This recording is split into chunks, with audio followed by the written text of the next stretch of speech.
la stânga o să virăm, da? Acordăm prioritate. Nu vine nimeni, putem să înaintăm și noi, da? Ușurel, da? Foarte bine, bravo, stânga. Semnal dreapta de ieșire. Bun, ne menținem banda de mers, foarte bine, bravo, foarte bine. Bun, mergem înainte.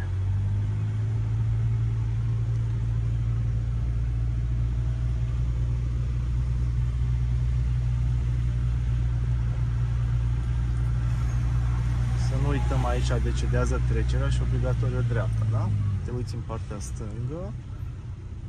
Pietonii traversează, iau roșu, da? Circulăm înainte. Foarte bine, bravo. Pe ce bandă intrăm în sensul giratoriu, vom și ieși, da?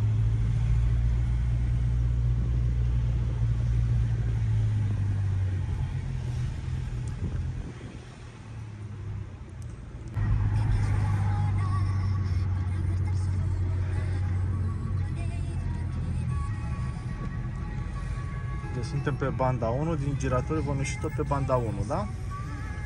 Și facem frumos bucla. Foarte bine, bravo. Foarte bine. Da, foarte bine. Bun, perfect. Perfect, bravo.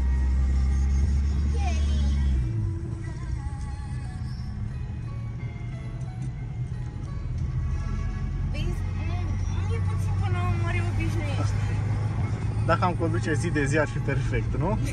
Fără pauze, așa în 2-3 săptămâni.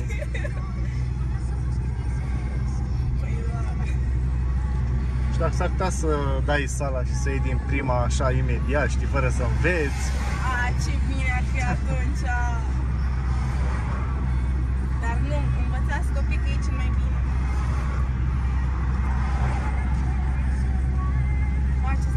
Bun, putem să folosim și trepta a treia de viteză, da?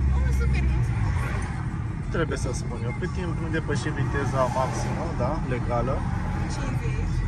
50, la trecere de pieton 30. Bine, acum să nu mergem cu 50 aproape, da? Nu, eram în 45. Era în 45, da? Am scăpat eu puțin piciorul. Da.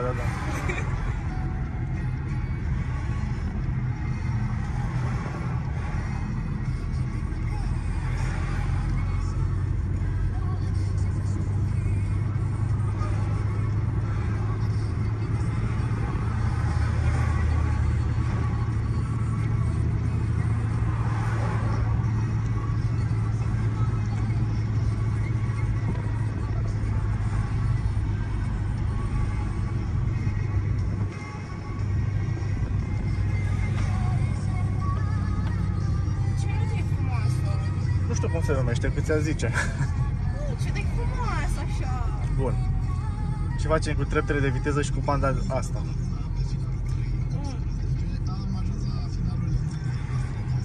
Mă dau în stânga? Bineînțeles că banda noastră se termină, da?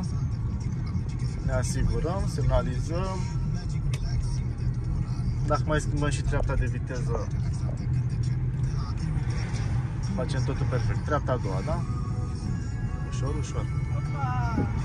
Concentrează-te pe volan, da? Să nu pierzi controlul detecției. Treapta a doua, perfect, bravo. În sensul giratoriu ne vom întoarce, da? Ne întoarcem înapoi spre oraș.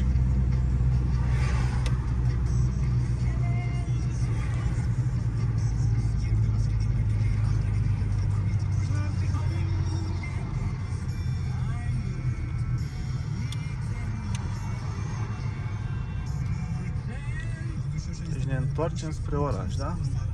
Foarte bine, perfect. Semnal dreapta de ieșire din giratoriu, da? Și intrat cu steaua. Te-ai încadrat perfect, ai procedat foarte bine.